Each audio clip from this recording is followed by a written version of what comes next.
So hey everyone, welcome back to another quick and very interesting tutorial. Where in this quick tutorial, I'm going to show you how you can directly post on Instagram using the Instagram on your Windows.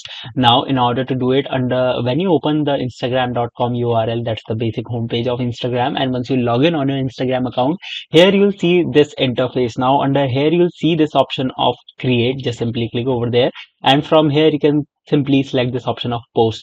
Now you can just simply select the post from your computer that you want to upload on Instagram. Let's say, for example, if I select this one now, I can just simply hit next and customize it just like I can do it on my smartphone. And here I can give the captions, add location, add collaborations, everything I can do directly on the Chrome. And once I do it, I can just simply hit on this option of share to post the image or edit video as well.